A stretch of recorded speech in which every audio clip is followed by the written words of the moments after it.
We are getting ready for the next City Council meeting set for 6 p.m. on Tuesday, September 7th, 2021. From Farmers Branch City Hall, this is Council Countdown here on FBTV. Hello again, everyone. I'm Jeff Brady. And during the next few minutes, we're going to review the City Council agenda for the upcoming meeting and hopefully provide just a little context. First, after a report on study session, members of our council will consider 9 items on the consent portion of the agenda. Agenda item I-1 is to consider approving the minutes for the multi-day City Council retreat of August 10th through 12th and the last City Council regular meeting held August 17th.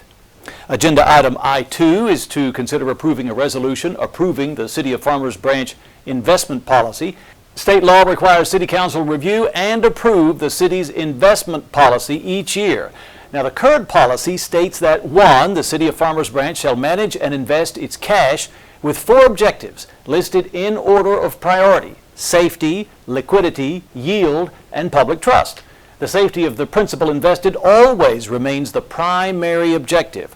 All investments shall be designed and managed in a manner responsive to the public trust and consistent with state and local law.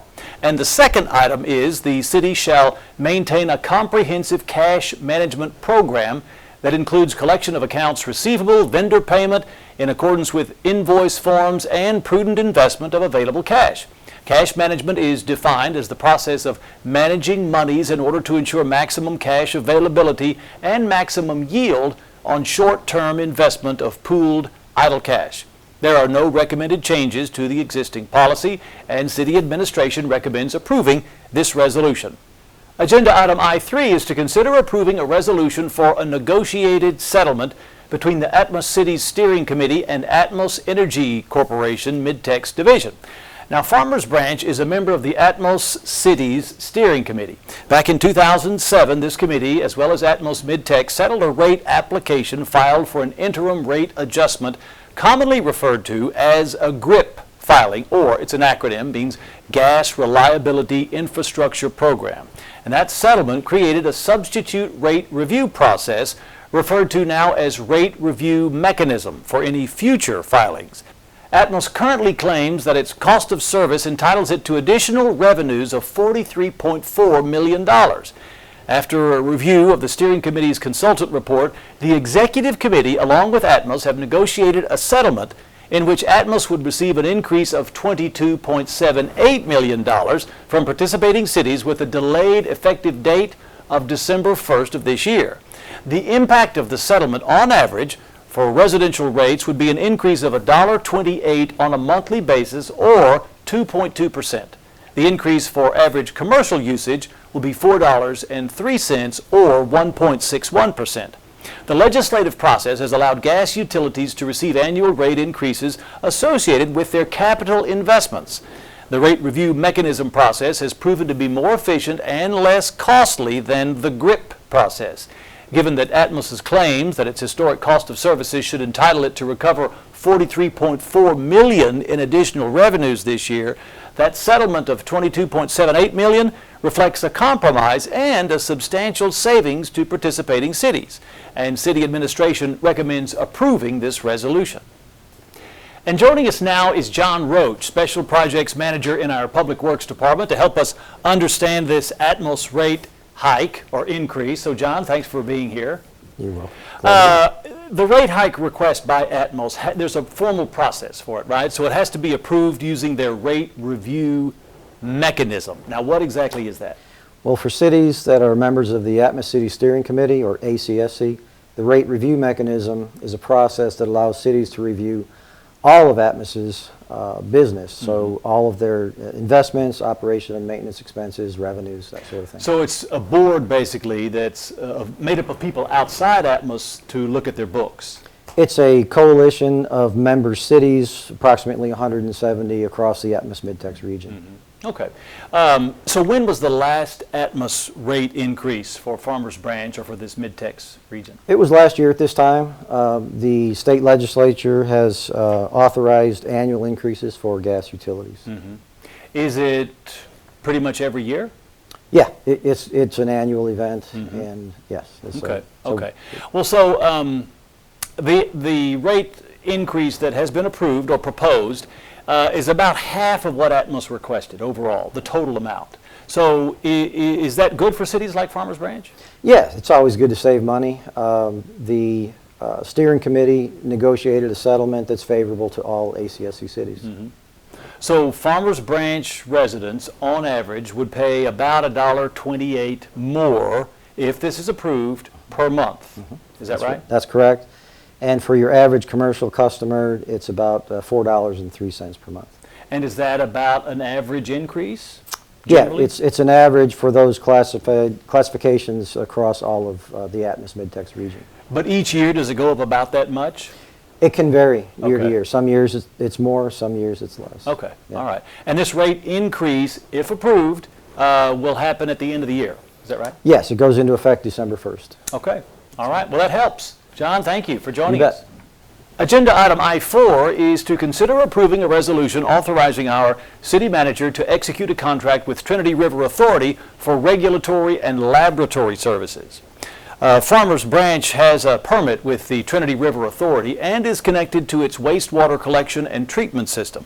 As such, the city must comply with its permit and strive to prevent the introduction of pollutants in the publicly owned treatment works that could interfere with its operations or that could pass through, if inadequately treated, to receiving waters. As a result, there is a need to establish a pre-treatment program.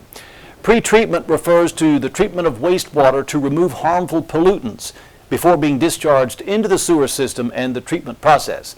Now, to accomplish this, the city contracts with TRA to provide permitting assistance, site inspections, and wastewater sampling of permitted businesses here in Farmers Branch. In this arrangement, the city provides permits to businesses and industries operating within Farmers Branch that must treat their wastewater before they discharge it into the city sewer system. Therefore, the city is responsible for enforcing non-compliance with the Code of Ordinances. TRA provides support by providing the technical expertise during site inspections and drafting permits. They handle all the wastewater sampling and provide the results to the city and the city's permittees. Outside of the pre-treatment program, the city also uses TRA for water and wastewater sample analysis. The city routinely collects water samples to determine compliance with its drinking water permit. And the city occasionally may sample the raw wastewater, which is also analyzed by the TRA laboratory. The city began contracting with TRA for these services in 2017. They're an invaluable resource and experts in their field. The city administration recommends approving this resolution. Agenda item I-5 is to consider approving a resolution authorizing our city manager to execute an interlocal agreement between the city of Farmers Branch and Dallas County for household hazardous waste disposal. Now, household hazardous waste consists of various chemicals residents can purchase and use at their homes, but are of such nature that disposal in a municipal solid waste landfill should be discouraged. The city of Farmers Branch, as well as many other cities, contract with Dallas County to provide alternative household hazardous waste disposal services. Dallas County has a facility where residents of participating cities may take the household hazardous waste items to be properly disposed. Dallas County also provides mobile household hazardous waste events to cities that contract for this service. And the city of Farmers Branch contracts with Dallas County to provide one event per year here in Farmers Branch. The current household hazardous waste interlocal agreement between Farmers Branch and the county is a one-year renewal that expires on September 30th. The proposed agreement is another one-year renewed interlocal agreement. The fiscal year 2022 household hazardous waste budget has already been approved by the Dallas County Commissioners Court, and our city administration recommends approving this resolution as well. Agenda item I.6 is to consider approving a resolution nominating Michael Hurt as a candidate to be a member of the Board of Directors of the Dallas Central Appraisal District. The city of Farmers Branch has the right to nominate by official resolution one candidate as the fourth member to the Board of Directors. This board member represents suburban cities in Dallas County. In 2019, the City Council nominated and voted Michael Hurt for Board of Directors. Mr. Hurt has served 6 terms on the DCAD Board of Directors and willingly accepts another nomination from the city. The Property Tax Code requires that an election or appointment of members to the Board of Directors of an appraisal district be conducted in odd-numbered years for 2-year terms. It also specifies the qualification for membership to the Board of Directors, which are: they must be a resident within the district for at least 2 years prior to the election. They may be an elected official of an agency represented by the DCAD. They cannot be an employee of any agency represented by the DCAD. The cities shall elect by a majority vote, with each city being entitled to 1 vote for a member of the Board of Directors.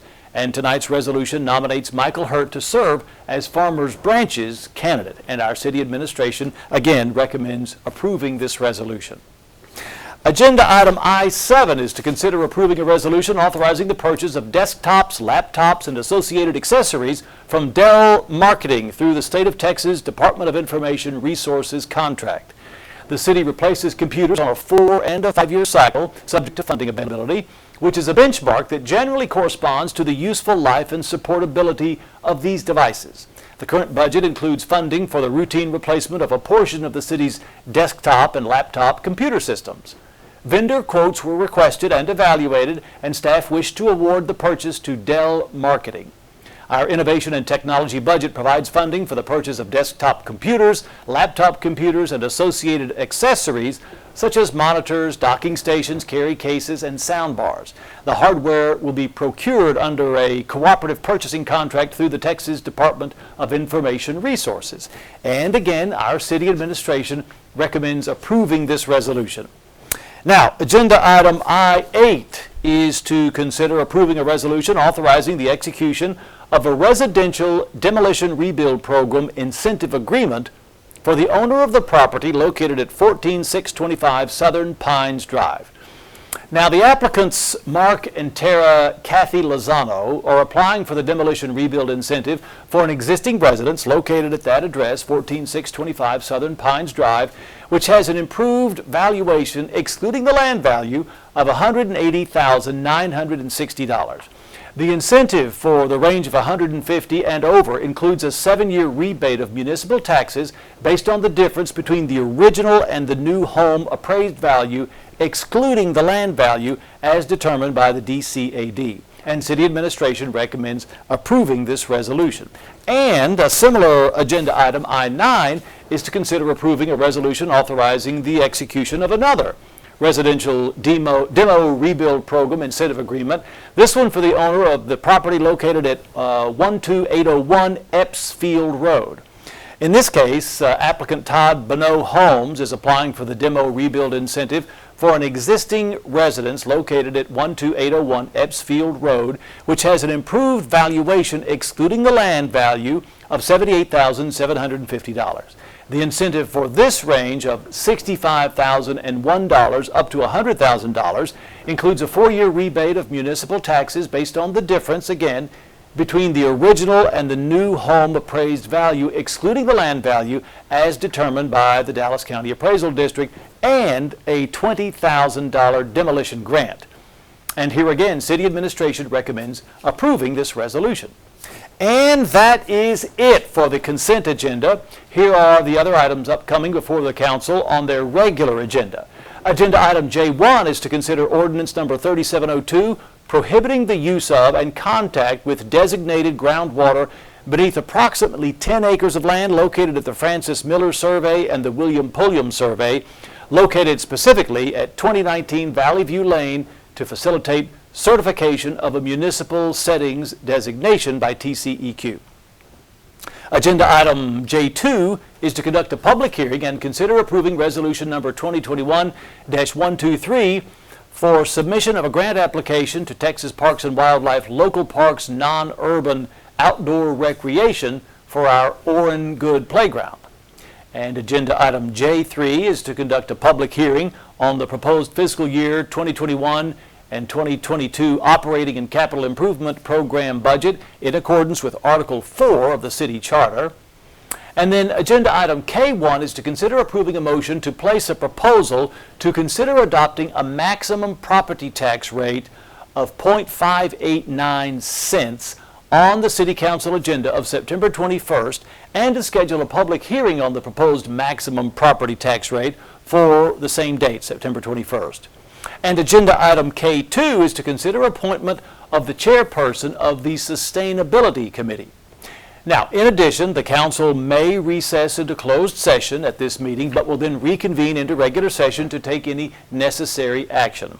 For more information on any of these items or the full agenda, you can log on to farmersbranchtx.gov, and that'll do it for the September 7th agenda.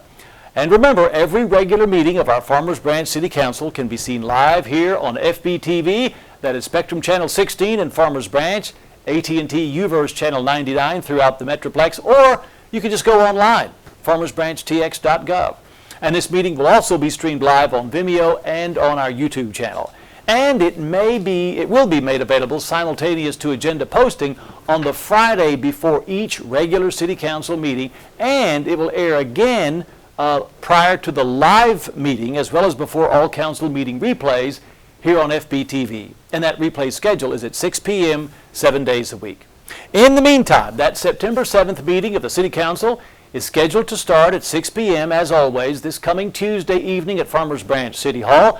Please note that all meetings are subject to change, so check the city's website for updates, or you can call us at 972-247-3131 for more information.